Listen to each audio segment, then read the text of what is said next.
Senhores, muito bom dia, muito boa tarde, boa noite, independente do horário que vocês estão aí, estão estudando aí. Pessoal, chegamos à nossa 10ª, e última aula, do curso de Direito Processual Penal. Não é a última, nós vamos tratar de outros assuntos aqui que afins, do Direito Processual Penal. Vamos falar de algumas legislações à parte ainda, como eu disse, eu sou o professor, Kleber Magalhães Santos.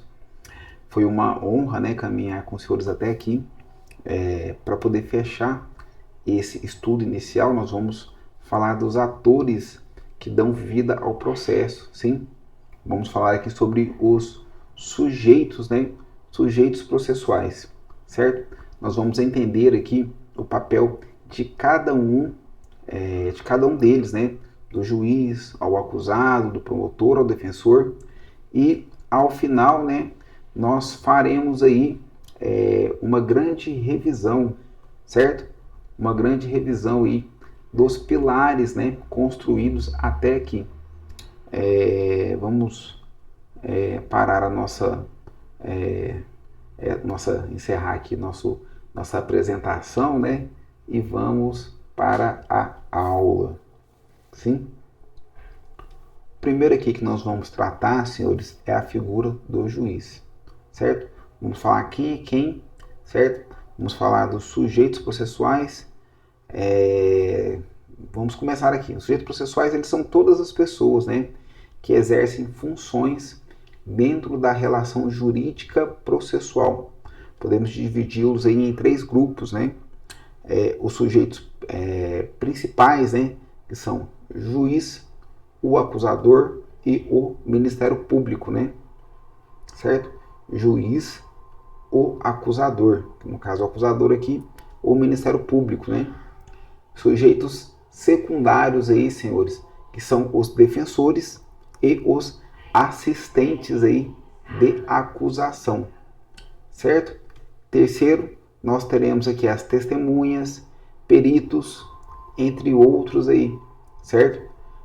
Hoje nós vamos focar apenas nos principais, certo? Nós vamos focar aqui na figura do juiz, sim? O juiz, ele é o sujeito que está acima das partes, certo? Ele é um órgão, do Estado. Ele atua aí sendo imparcial, responsável aí por dividir o processo, certo? Por dirigir, ele vai dirigir o processo, ele vai dividir as funções ali do processo e aplicar aí a lei ao caso concreto.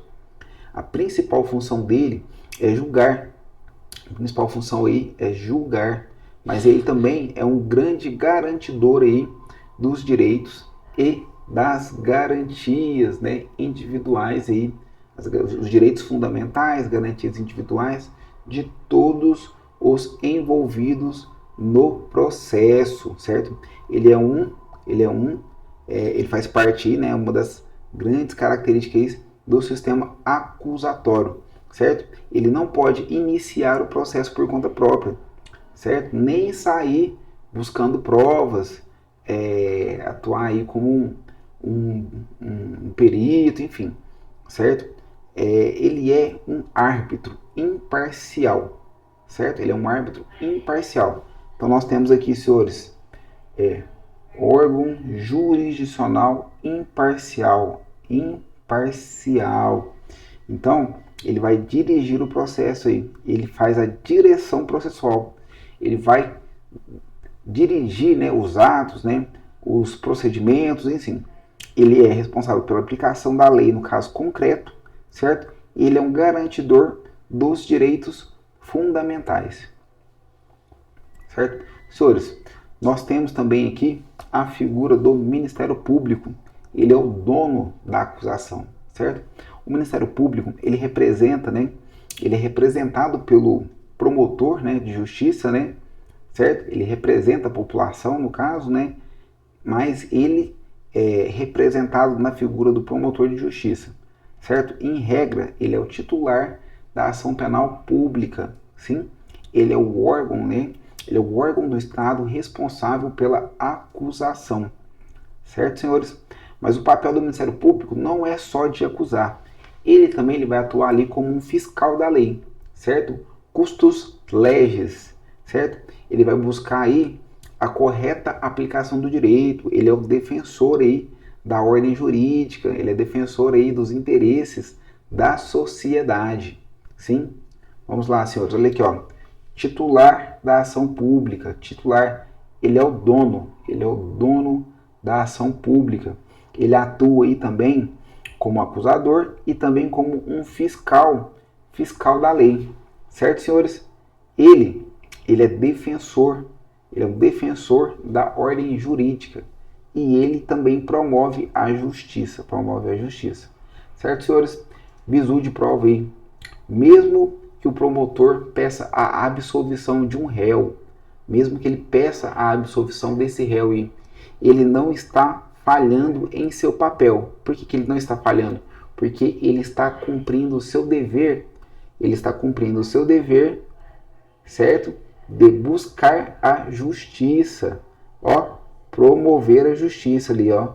Além de fiscal da lei, ele deve buscar a justiça, certo? Senhores, certifiquem-se de reconhecer esse papel dele, de promotor da justiça, certo? Na hora da prova. Significa que ele vai reconhecer que a acusação não se sustenta, certo, senhores? Então, esse é o papel do Ministério Público. Vamos falar aqui do acusador. O acusador aqui, desculpe, senhores, falar da vítima, né? Vamos falar do acusado, né?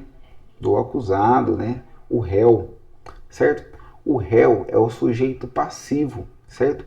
O acusado, né? Que a gente pode ser chamado aí de indiciado, certo? Dependendo da fase, aí, cada fase ele terá um nome, né? Acusado, indiciado, certo? Ele é o sujeito passivo, do processo, certo? É contra ele, né, que recai a acusação, certo? Então a acusação é dirigida ao acusado, ao indiciado. Mas ele não é um mero objeto, ele é um sujeito de direitos, certo? Ele é um sujeito de direitos protegido aí pela presunção de inocência e com todo o direito de defesa, né?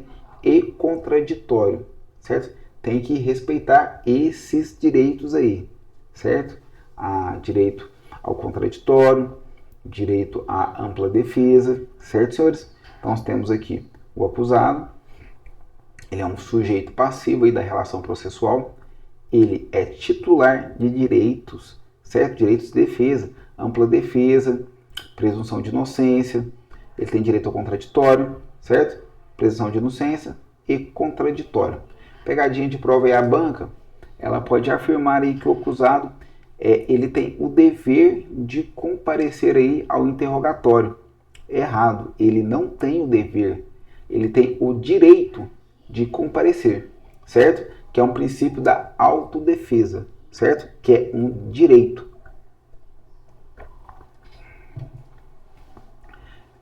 Não é uma obrigação, sim?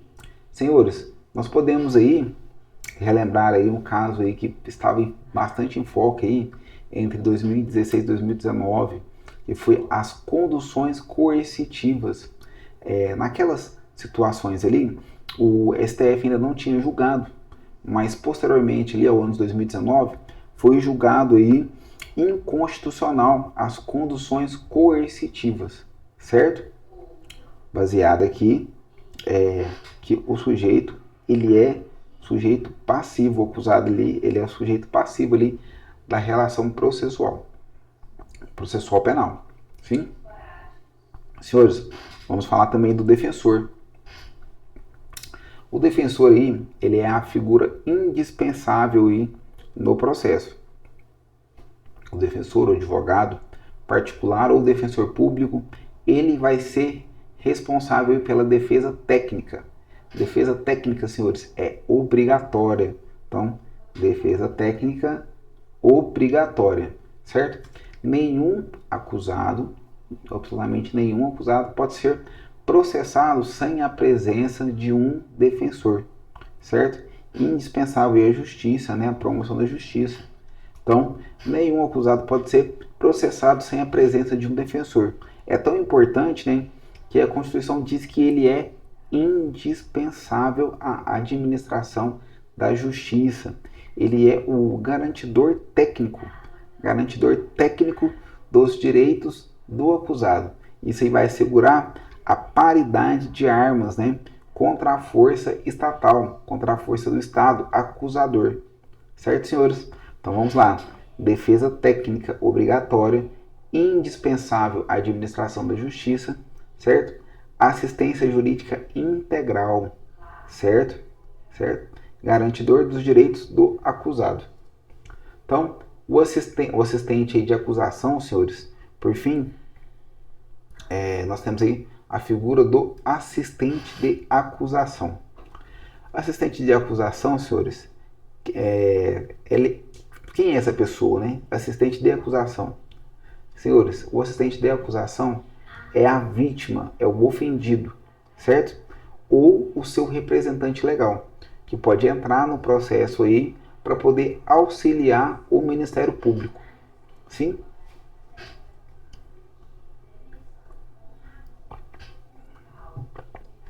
Ele tem, o assistente de acusação, ele tem interesse na condenação do réu. Ele pode ajudar a produzir provas, fazer perguntas e até recorrer aí a algumas decisões, certo? Recorrer aí a algumas decisões. O bizu aí, senhores, o assistente ele não toma o lugar do MP, ele não vai tomar o lugar do MP, ele atua ao lado como auxiliar. Se o MP pode solicitar aí a absolvição, né? Por exemplo, o assistente pode recorrer pedindo aí a acusação, certo? Ele pode recorrer pedindo a acusação, sim? Senhores, uma revisão final aqui do curso, para a gente poder fechar o nosso conteúdo aí, é a gente falar um pouquinho dos pilares aí que nós já vimos, né? Nessas aulas anteriores. Nós podemos começar aqui, ó, a falar dos princípios, né? Os princípios aí que é a base de tudo, né? Um exemplo aí, a presunção de inocência, que protege o cidadão. Vimos aí a ação penal e o inquérito, né? O inquérito policial, o inquérito policial que é o caminho, né? Que é a persecução penal, né? É o caminho que a persecução penal segue. Estudamos as provas, o coração do processo, né? E os limites, né? Que essas provas têm, né? As provas lícitas, as provas ilícitas. Nós falamos também sobre as prisões, né?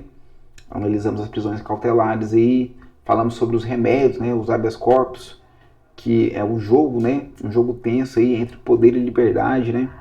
E hoje nós estudamos aí os sistemas e sujeitos, né? A filosofia, né? Os autores do processo penal. Você hoje, nesse período que nós estamos juntos aí, você conseguiu construir uma base sólida para gabaritar qualquer questão, certo? Mas vamos aí chegar ao fim da nossa jornada da base aqui do processo penal, né, do conhecimento básico. Vamos aprofundar aí com outras legislações esparsas, né? O meu objetivo desde a primeira aula aí foi usar uma linguagem clara, pouco objetivo, focada aí no que realmente importa, né, para nós aqui, que é a sua aprovação. Eu sei que essa caminhada aí do concurseiro ela é bem difícil, mas lembrem-se que a disciplina e o uso inteligente da técnica, né, dos bons materiais atualizados aí, fazem toda a diferença, né? O processo penal brasileiro, senhores, ele busca um equilíbrio entre a eficiência, né, do Estado e as garantias do cidadão. E é esse conhecimento aí, desses detalhes, que vai fazer você se destacar, certo? Internalizar esse conhecimento aí e aprimorá-los aí, fazendo leitura da lei seca, resolvendo questões, certo? Este conhecimento aí desses princípios, né, que são pilares aí, é absolutamente essencial para o seu concurso, certo? Então, eu quero encerrar aqui essa primeira fase, quero agradecer a cada um de vocês pela companhia, pela confiança, pela dedicação. Foi uma honra, né, eu ser o professor, mentor de vocês nessa etapa. Então, não vamos desanimar, certo? A aprovação é um processo. E assim como a gente estudou aqui, né, ela tem fases, dificuldades, mas com estratégia, persistência e a nossa boa, né, horas de estudo aí, o resultado final será a sua nomeação. Então, contem sempre comigo, sigamos firmes na missão e nos vemos nas próximas aulas aí. Senhores, estarei lá na sua posse, certo? Um grande abraço aí e até a próxima.